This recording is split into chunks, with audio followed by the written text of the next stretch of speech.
고난주간을 맞이하여 특별 새벽 기도회를 갖고자 합니다. 한 주간 묵상할 성경은 디모데전서입니다. 하나님의 큰 은혜가 이번 한 주간 동안 여러분에게 풍성히 임하기를 축복합니다. 오늘 본문의 말씀 디모데전서 1장 19절입니다. 다 같이 합독하시겠습니다. 디모데전서 1장 19절입니다. 믿음과 착한 양심을 가지라. 어떤 이들은 이 양심을 버렸고 그 믿음에 관하여는 파선하였느니라. 아멘. 오늘 본문이 속한 디모데전서의 특징적 주제는 목회 교훈입니다. 디모데전서와 후서 그리고 디도서는 사도 바울의 서신들 중에서 목회 서신으로 부릅니다. 그것이 이 서신들이 1차적으로 목회자들에게 교훈을 주는 말씀이기 때문이겠죠. 그러므로 복음 사역자들은 특히 이 서신들을 자세히 읽고 연구함으로써 좋은 일꾼, 충실한 봉사자가 되어야 할 것입니다. 물론 이 서신들은 목회자들에게만 유익한 것이 아니고 모든 성도들에게도 많은 진리와 교훈을 주고 있습니다. 오늘 디모데전서 1장에서는 크게 두 가지를 비교하고 있습니다. 다른 교훈과 바른 교훈에 대한 것이죠.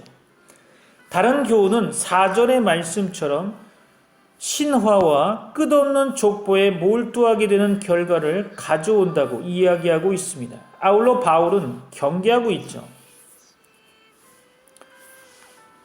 또한 이와 대조적으로 바른 교훈이란 11절의 말씀처럼 복되신 하나님의 영광의 복음을 가리키고 있습니다.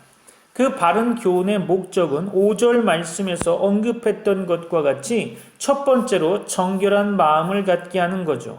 두 번째로 선한 양심을 갖게 하는 것입니다. 마지막 세 번째로 거짓 없는 믿음에서 나오는 사랑을 갖게 한다는 거죠.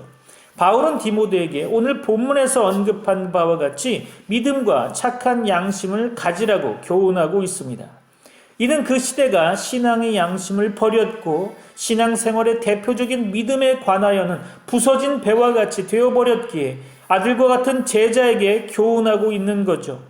바울을 통해 말씀하신 하나님의 말씀을 잘 청종해야 할 것입니다.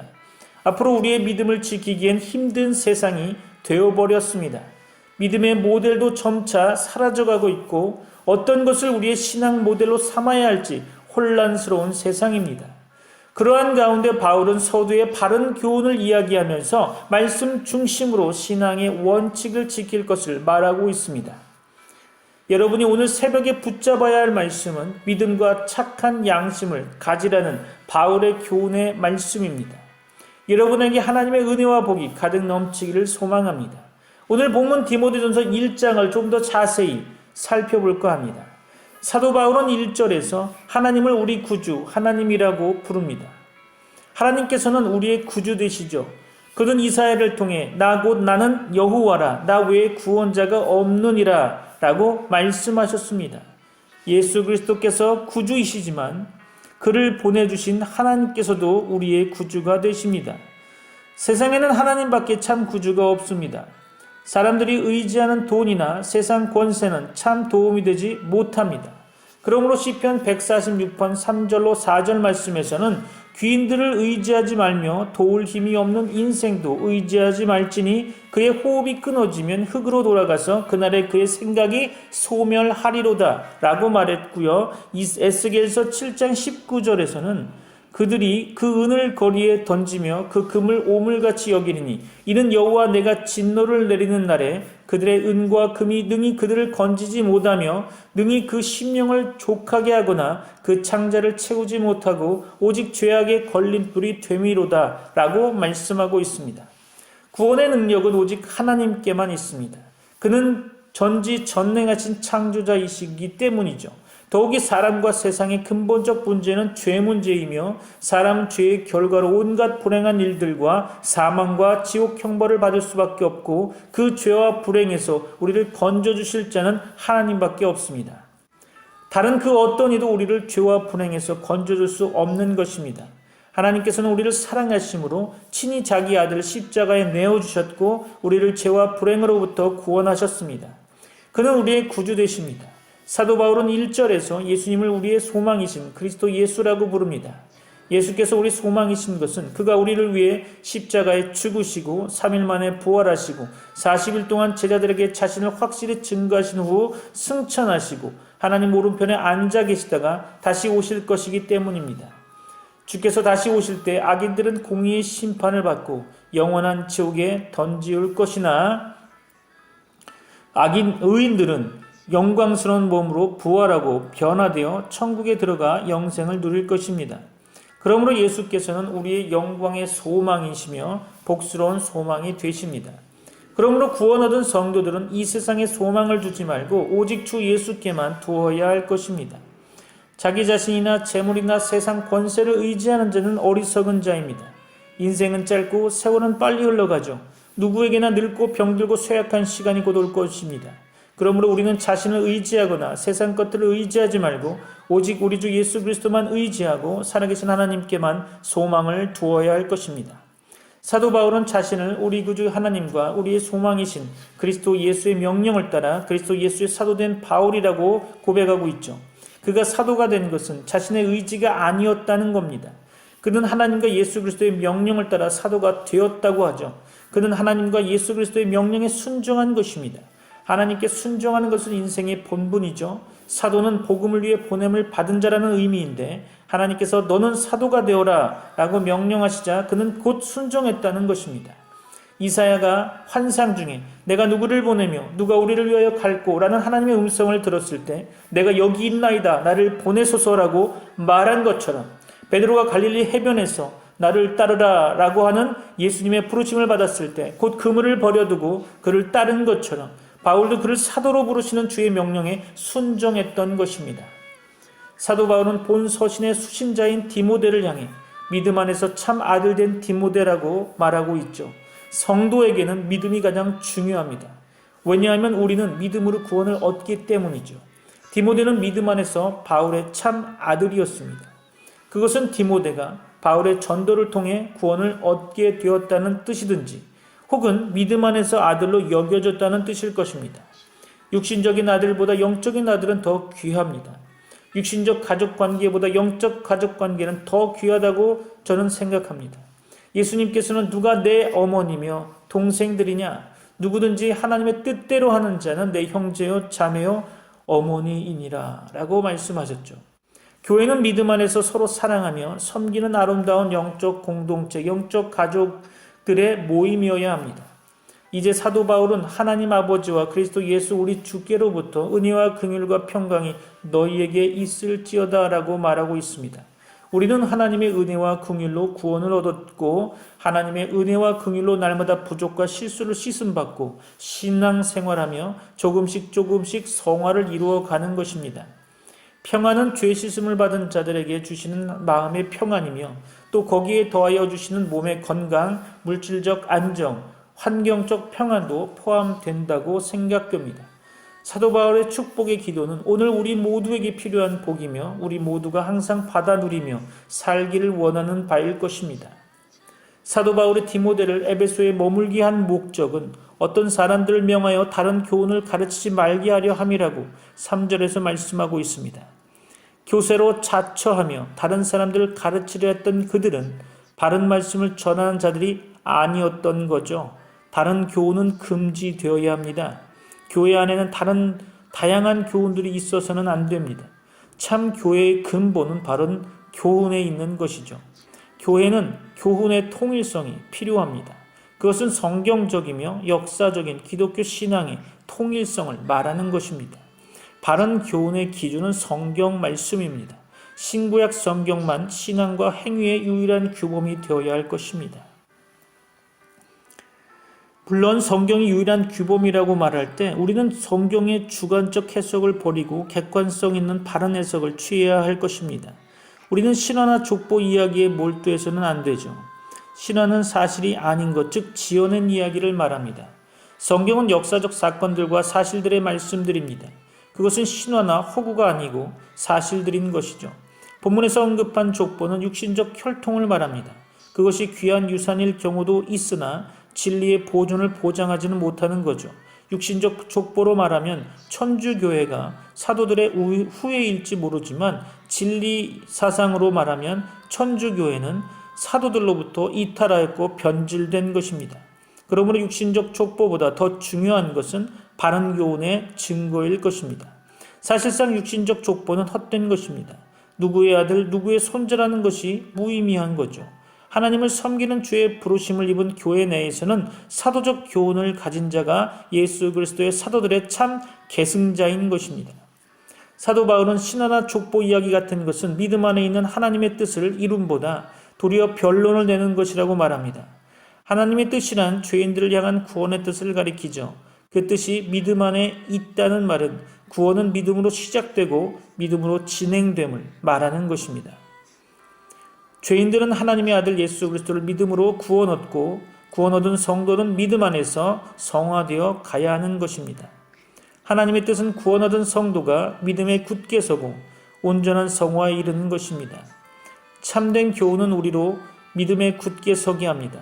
그러나 바른 교훈을 저버리고 신화와 족보에 창념하는 자들은 믿음에 유익을 주지 않고 변론만 일으키는 자들일 것입니다. 변론은 말만 무성한 것을 말하죠. 그런 변론은 믿음에 아무 유익이 없고 참된 믿음의 성장에 아무 도움이 되지 않습니다. 경계의 목적, 즉 바른 교훈의 목적은 청결한 마음과 선한 양심과 거짓이 없는 믿음에서 나는 사랑이라고 성경은 기록합니다. 청결한 마음이란 회개하고 죄를 씻음 받은 마음을 가리키죠. 죄가 우리 마음을 더럽혔고 지금도 더럽히고 있죠. 그러나 회개와 죄 씻음을 통해 마음이 깨끗함을 얻었고 또 계속 씻음 받음으로 깨끗함을 유지하는 것입니다. 선한 양심이란 바른 도덕적 분별력을 가리킵니다. 양심은 죄로 더러워져서는 안 되며 진실한 순종 생활로 선하게 간직되어야 할 것입니다. 거짓 없는 믿음이란 모양만이 아니고 작을지라도 진실하게 믿기 시작한 믿음을 가리키고 있는 거죠. 청결한 마음과 선한 양심과 거짓이 없는 믿음에서 참 사랑이 나오는 것입니다. 하나님의 뜻은 사랑, 즉 하나님을 사랑하고 이웃을 사랑하는 것입니다. 하나님을 사랑하는 것이 경건함이죠. 경건한 자는 하나님께 예배드리며 성경 말씀을 읽고 듣고 순종하기를 좋아하는 자입니다. 이웃사랑은 도덕법의 완성이죠. 구원 얻은 자의 생활의 목표는 하나님을 사랑하고 이웃을 사랑하는 것입니다. 그것이 바른 설교와 교훈의 목표인 거죠. 그러나 어떤 사람들은 이런 사랑을 알지 못하고 헛된 말에 빠져 있었다는 거죠. 그들은 바른 말에서 떠나 헛된 말들에 빠져 있었다는 것입니다. 그들은 하나님의 참된 종이 아니고 잘못된 교사들이었던 거죠. 참된 믿음과 사랑을 위하지 않는 자들은 하나님의 참된 종들이 아닐 것입니다. 율법을 잘못 해석하면 다른 교훈을 전하는 율법 교사들처럼 오류에 빠질 수 있지만 율법을 정당하게 사용하면 율법은 선한 것이 됩니다. 하나님께서 율법을 주신 본 의도대로 그것을 이해하고 해석하며 복음 진리에 맞게 적용한다면 율법은 우리에게 많은 교훈과 유익을 줄 것입니다. 모든 성경은 하나님의 감동으로 된 것으로 우리에게 다 유익하죠. 그러나 우리는 율법이 의인을 위해 주신 것이 아니요 죄인을 위해 주신 것임을 알아야 할 것입니다. 율법은 죄를 깨닫게 하려고 주신 것입니다. 바울은 15가지의 죄악의 목록을 바로 열거하고 있죠. 불법한 자, 즉 율법을 거슬러 행하는 자, 복종치 않는 자, 즉 하나님께 복종치 않는 자, 경건치 않은 자, 즉 하나님을 두려워함이 없는 자, 죄인, 거룩하지 않은 자, 망령된 자, 즉 세속적인 자, 아비를 죽이는 자와 어미를 죽이는 자, 살인하는 자, 음행하는 자, 동성애자, 인신매매자, 거짓말하는 자, 거짓 맹세하는 자, 바른 교훈을 거스르는 자. 죄인들은 율법을 통하여 죄를 깨닫고 죄의 형벌이 무엇인지를 아는 것이 필요합니다. 죄에 대한 하나님의 진노와 형벌이 얼마나 무서운 것인지 알아야 죄인들이 회개하며 하나님께로 돌아올 것입니다. 바른 교훈, 곧 건전한 교훈은 하나님의 아들 예수 그리스도의 십자가 속죄를 믿음으로 구원 얻는 진리입니다. 그러나 불건전한 율법 선생들이 나타나 다른 교훈을 퍼뜨리고 있었던 당시 상황을 바울은 간략하게 언급하고 있죠. 그들은 율법을 잘못 해석하고 잘못 적용했던 것 같습니다. 그러나 율법을 복음과 충돌하게 해석하거나 적용해서는 안 될 것입니다.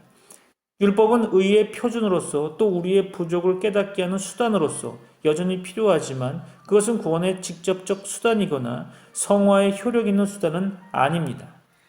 우리의 구원은 예수 그리스도의 완전한 십자가 의를 통해 왔고 우리의 성화는 성령의 인도하심과 도우심으로 성취되고 있는 것입니다. 이제 우리는 율법 조문을 따라 하나님을 섬기지 않고 성령을 따라 섬기게 됩니다. 복음을 하나님의 영광의 복음이라고 말하는 것은 구원의 목표가 죄인들이 의롭다 하심을 받고 영광의 부활과 천국에 이르는 것이기 때문입니다. 사도 바울은 과거에 비방하고 핍박하고 폭행했던 자였습니다. 그는 예수 그리스도를 비방했고 예수님 믿는 자들을 핍박하고 폭행하고 죽이기까지 했습니다. 그러나 그는 과거에 불신앙 중에 무지함으로 그런 악을 행하였던 거죠. 비록 그 죄악이 심히 컸지만 구주 예수 그리스도께서는 죄인 바울을 불쌍히 여겨주셨습니다. 주의 긍휼과 은혜는 넘치도록 풍성했습니다. 주 예수 그리스도께서는 바울에게 주 예수님에 대한 믿음과 사랑도 주셨습니다. 구원의 은혜는 주 예수님에 대한 믿음과 또 주 예수님과 성도들에 대한 사랑으로 나타나고 있습니다. 죄인 바울이 구원을 얻었고 사도의 직분까지 받았다는 것은 주 예수님의 크신 은혜, 감당할 수 없는 은혜라 할 수 있겠죠. 사도 바울은 주 예수 그리스도께서 자신을 충성되이 여겨 직분을 주셨다고 고백합니다. 그는 비록 무지함으로 믿는 이들을 핍박했지만 그것이 하나님께 충성하는 일이라고 생각했을 것입니다. 그는 하나님 앞에 충성된 마음을 가졌던 사람이었죠. 주께서는 충성된 마음을 좋게 여기시는 것 같습니다. 주께서는 바울을 구원하신 후 사도의 직분까지 주셨죠. 우리는 맡은 일이 크든지 작든지 충성된 마음으로 일해야 할 것입니다. 직분자에게 가장 중요한 덕은 자기의 직분과 직무를 잘 이해하고 겸손히 충성하는 것입니다. 사도 바울은 그리스도 예수께서 죄인들을 구원하려고 세상에 오셨다는 소식이 신실한 말씀이요 사람들이 전적으로 받을 만한 말씀이라고 말하고 있죠. 그것은 세상에 참으로 복된 소식입니다. 그리스도 예수라는 말은 유대인 청년 예수께서 하나님께서 보내신 그리스도 곧 구주이심을 의미한다는 거죠. 구약 성경은 다윗의 자손으로 오실 신적인 구주를 약속하셨습니다. 바로 그 약속된 신적 구주께서 오신 거죠. 그는 죄인들을 구원하려고 오셔서 이사야 선지자의 예언대로 그들을 위해 그 몸이 찔리시고 상하시는 고난을 받으셨습니다. 사도 바울은 자신을 죄인 중에 괴수라고 표현합니다. 그것은 그가 예수님을 비방했고 예수님 믿는 자들을 핍박하고 죽이는 데 앞장섰기 때문일 것입니다. 모든 죄들이 다 하나님의 진노를 일으키지만 특히 예수님과 그의 복음을 대적하는 행위는 죄 중에도 큰 죄일 것입니다. 하나님과 그의 구원의 복음을 대적하는 것은 매우 큰 죄악인 것입니다. 우리 16절 볼까요? 디모데전서 1장 16절. 그러나 내가 긍휼을 입은 까닭은 예수 그리스도께서 내게 먼저 일체 오래 참으심을 보이사 후에 주를 믿어 영생 얻는 자들에게 본이 되게 하려 하심이라. 아멘. 예수님께서 죄인들의 우두머리를 구원하신 목적은 주께서 그에게 먼저 일절 오래 참으심을 보이셔서 후에 주를 믿어 영생 얻는 자들에게 본이 되게 하려 하심이었죠.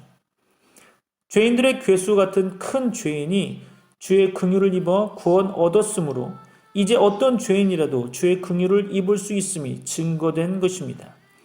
어떤 크고 심각한 죄인이라도 회개하고 구주 예수께로 나와 그를 믿으면 죄사함과 구원과 영생을 얻을 수 있습니다. 17절 말씀에서 사도 바울은 이제 하나님께 영광을 돌리고 있습니다. 그는 하나님을 왕이라고 표현하고 있죠. 하나님께서는 이 땅의 섭리자 곧 통치자 되십니다. 죄인들을 구원하시는 하나님께서는 주권적 섭리자 되십니다. 그는 원하시는 모든 일을 다 행하십니다. 그는 영원하신 왕이십니다. 그는 존재의 시작과 끝이 없으신 영원하신 하나님이십니다. 모든 피조물은 다 죽고 썩지만 하나님께서는 죽지 않고 썩지 않으십니다. 하나님께서는 또 보이지 않으십니다. 그분은 보이지 않으시는 영이십니다. 그는 모든 존재 세계의 근원이 되십니다. 하나님께서는 또한 홀로 하나 되십니다. 세상에는 한 하나님께서 계시는 것입니다. 다른 신들은 모두 가짜이며 헛것입니다. 천지를 창조하신 여호와 하나님 외에는 다 거짓된 우상일 뿐입니다. 또 하나님께서는 지혜로우십니다. 하나님의 지혜는 무한하십니다. 사도 바울은 이와 같이 하나님의 속성들을 열거한 후에 하나님께 존귀와 영광이 세세토록 있기를 기원하고 있습니다. 그것은 참으로 하나님께 합당한 일이 될 것입니다. 18절 말씀에 그것으로 라는 말이 있죠. 그가 전에 그에게 주었던 예언들이라는 뜻이 함축되어 있는 단어라고 봅니다. 예언들은 하나님의 권위로 주신 교훈들을 말하고 있죠. 선한 싸움은 믿음과 진리와 의를 위한 싸움이며 교회를 위한 싸움일 것입니다. 우리의 몸에 있는 죄악성, 그것은 성령의 생각과 대립되며 우리가 싸워야 할 원수인 것입니다. 또 우리는 이 세상의 죄악된 풍조들과도 싸워야 합니다. 성도는 이 세상에서 환난과 핍박도 당하게 되어 있습니다. 더욱이 사탄과 악령들은 주의 종들과 성도들을 대적하고 있습니다. 우리가 이 싸움에서 이기려면 우리는 하나님께서 주신 교훈과 말씀으로 무장해야 할 것입니다. 에베소서 6장 17절 말씀은 성령의 검 곧 하나님의 말씀을 가지라고 말하고 있죠. 하나님의 말씀은 영적인 검이 됩니다. 주 예수께서는 마귀의 시험을 받으셨을 때 구약 성경을 인용함으로써 마귀를 물리치셨죠. 디모데전서 1장 19절로 20절 말씀에서 사도 바울은 디모데에게 믿음과 착한 양심을 가지라고 말하고 있습니다. 선한 싸움은 믿음과 착한 양심을 지키기 위한 싸움일 겁니다. 그 싸움에 치면 믿음을 잃고 불신앙과 죄에 떨어지게 되는 거죠. 이 영적 싸움에서의 승리는 믿음과 착한 양심을 지키는 것입니다. 그러나 어떤 이들은 이 양심을 버렸고 그 믿음에 관하여는 파선했다고 성경은 말씀하고 있죠. 그것은 개인적 배교와 변절이라고 봅니다. 그러므로 우리는 깨어 조심해야 할 것입니다. 우리는 속지 않은 신앙, 복음신앙, 성경적 신앙을 지켜야 할 것입니다. 우리는 우리 착한 양심이 무디어지거나 더럽혀지지 않도록 조심해야 할 것입니다. 우리는 항상 성경 말씀의 묵상과 기도로 깨어 있음으로써 이 선한 싸움에서 승리해야 합니다. 영적 싸움에서의 실패자들 가운데 후메네오와 알렉산더가 있었다고 본문은 말하고 있죠. 그들의 이름을 언급한 것을 두고 인신공격이라고 생각하는 분도 있을 것입니다. 그러나 사실은 그것이 아닙니다. 이미 시행된 권징을 알리며 우리에게 그것으로 교훈을 주고 있는 거죠. 그들을 사탄에게서 내어주었다라고 하는 것은 제명출교를 가리킨다고 보여집니다. 교회는 하나님께서 통치하시는 하나님의 세계이지만 교회 밖은 사탄이 활개치는 사탄의 세계죠. 요한일서 5장 19절에서는 우리가 하나님께 속하지만 온 세상은 악한 자 안에 처하여 있다고 말합니다. 내가 그들을 사탄에게 내어주었다라는 말은 사도의 권위를 보이며 권징을 집행한 자가 그 자신임을 증거하고 있는 거죠. 이와 같이 오늘날 목회자와 당회는 하나님께서 성도들을 통해 주신 영적 권위를 소유하고 있고 이 권위를 가지고 권징을 시행할 수 있어야 할 것입니다. 권징의 목적은 그들로 비난하지 않는 것을 배우게 하기 위함입니다. 징계를 받는다는 원어는 영어 성경들의 번역대로 보면 배운다, 가르침을 받는다는 뜻이 되어 있습니다. 그들은 진리를 비방하고 참된 믿음을 비난하였던 거죠. 그들은 하나님의 충성된 종들도 비난했을 것입니다. 그런 자들은 좁은 길보다 포용주의를 좋아하고 타협적인 길을 기뻐할 것입니다. 그러나 그들은 이제 제명출교의 권징을 통해 비난하지 않는 것을 배우게 될 것입니다. 오늘 말씀을 마무리하려고 합니다. 긴 시간 동안 듣기 힘드셨을 것입니다. 본문의 말씀 몇 가지를 한번 정리해 보려고 합니다. 첫째로 우리는 하나님의 은혜와 긍휼과 평안을 구해야 할 것입니다. 여러분의 기도 제목 되어지기를 소망합니다. 하나님의 은혜와 긍휼과 평안을 구하십시오. 디모데전서 1장 2절의 말씀처럼 하나님 아버지와 그리스도 예수 우리 주께로부터 은혜와 긍휼과 평강이 너희에게 있을지어다. 아멘. 우리는 하나님의 은혜와 긍휼로 예수 그리스도를 믿었고 구원을 얻었으며 평안을 얻었죠.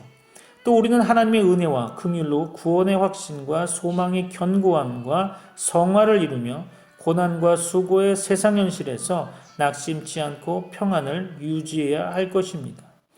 둘째로 우리는 바른 교훈을 조심해야 할 것입니다. 바른 교훈은 사도들을 통해 전해진 복음 진리의 교훈이죠. 그것은 모든 사람이 죄인이었으나 구주 예수 그리스도의 십자가 대속 사역으로 말미암은 주 예수 그리스도를 믿음으로 죄 사함과 의롭다 하심을 얻는다는 진리의 교훈이죠. 다른 교훈은 이 교훈 안에 거하지 않고 신화와 끝없는 족보 문제 같은 것으로 변론하는 것입니다. 셋째로 우리는 바른 교훈 안에서 경건과 의와 사랑을 실천해야 할 것입니다. 바른 교훈의 목적은 청결한 마음과 선한 양심과 거짓 없는 믿음에서 나오는 사랑이라고 했습니다. 우리는 하나님을 사랑해야 하고 이웃을 사랑해야 하겠죠. 구원 얻은 성도들에게도 경건과 의와 사랑의 실천은 하나님의 뜻입니다. 우리는 특히 율법을 잘못 사용하지 말고 정당하게 사용해야 합니다. 우리는 율법을 행함으로 구원 얻는 것은 아니지만 율법은 여전히 우리의 생활에 바른 지침이 됩니다. 그러므로 율법주의는 하나님께서 주신 은혜의 복음을 알지 못하기 때문에 잘못이고 반율법주의는 도덕법이 여전히 성도가 지켜야 할 생활 규칙임을 알지 못하기 때문에 잘못인 거죠. 이해가 되셨습니까? 넷째로 하나님께서는 온 세상의 왕이십니다. 17절 말씀에 영원하신 왕 곧 썩지 아니하고 보이지 아니하고 홀로 하나이신 하나님께 존귀와 영광이 영원 무궁하도록 있을지어다. 아멘. 창조자 하나님께서는 만세의 왕, 영원하신 왕, 곧 주권적 섭리자이시며 썩지 않고 보이지 않고 홀로 하나이신 지혜로우신 하나님이십니다. 우리는 그 하나님만 경외하며 섬기며 순종해야 할 것입니다. 예수님 믿는 자들은 철학자들과 같다고 보여집니다. 철학은 우주의 근원과 인간의 삶의 의미, 죽음과 그 너머 등에 대해 질문하지만 참된 대답을 주지 못하고 있죠. 그러나 하나님을 믿고 예수님 믿는 자들은 성경 말씀을 통해 그런 물음들에 대해 대답을 얻게 됩니다. 다섯째로 예수님께서는 죄인들의 구주가 되십니다. 15절 말씀, 밉보다 모든 사람이 받을 만한 이 말이요 그리스도 예수께서 죄인을 구원하시려고 세상에 임하셨다 하였도다. 죄인 중에 내가 괴수니라. 아멘. 구주 예수께서는 이 세상에 오셨고 죄인들의 괴수 바울을 구원하셨습니다. 그는 그가 구원하기를 원하시는 어떤 죄인이라도 구원하실 수 있는 분이십니다. 또 그는 핍박자 사울을 불러 복음을 전하는 자가 되게 하셨죠. 그는 오늘 우리도 그의 긍휼과 능력으로 구원하셔서 복음을 전하는 자가 되게 하실 것입니다. 마지막으로 우리는 영적 선한 싸움을 잘 싸워야 하고 이기는 자가 되어야 할 것입니다. 18절로 19절 말씀, 아들 디모데야 내가 네게 이 교훈으로서 명하노니 전에 너를 지도한 예언을 따라 그것으로 선한 싸움을 싸우며 믿음과 착한 양심을 가지라. 어떤 이들은 이 양심을 버렸고 그 믿음에 관하여는 파선하였느니라. 우리는 믿음에서 떠난 배교와 변절에 떨어지지 말아야 하고 자신의 죄성과 사탄과 세상의 악의 풍조와 싸워 이겨야 할 것입니다. 우리는 믿음과 착한 양심을 잘 지켜야 합니다. 특히 배교와 타협과 혼란한 시대에 우리는 성경 말씀 묵상과 기도로서 선한 싸움을 싸우며 착한 양심을 가지고 성경적이고 역사적인 기독교 신앙을 잘 지켜야 할 것입니다. 오늘도 하나님의 은혜와 복이 가득 넘치시기를 축원합니다. 기도하겠습니다. 하나님, 우리가 믿음과 착한 양심을 가져 이 땅에 하나님의 자녀로 살아가는 데 부족함 없도록 인도하여 주옵소서. 예수님의 이름으로 기도합니다. 아멘. 이제는 우리 주 예수 그리스도의 은혜와 하나님의 사랑과 성령님의 교통하심이 믿음과 착한 양심을 가지며 선한 싸움을 싸워 승리하는 주의 백성들에게 이제부터 영원까지 함께 있을지어다. 아멘. May the grace of the Lord Jesus Christ and the love of God and the fellowship of the Holy Spirit be with you all. Amen.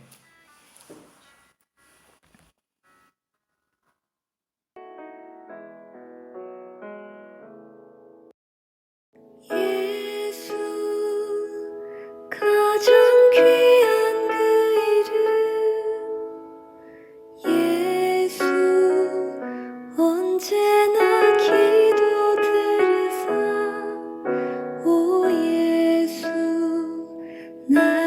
손 잡아주시는 가장 귀한 그 이름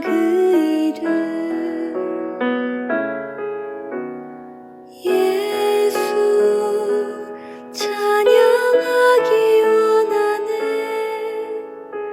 예수 처음과 나중 되시는 오 예수 날 위해 고통당하신 가장 귀한 그 이름 예수 왕의 왕이 되신 주 예수 당신의 끝없는 사랑 오 예수 목소리 높여 찬양해 가장 귀한 그 이름 오 예수 목소리 높여 찬양해 가장 귀한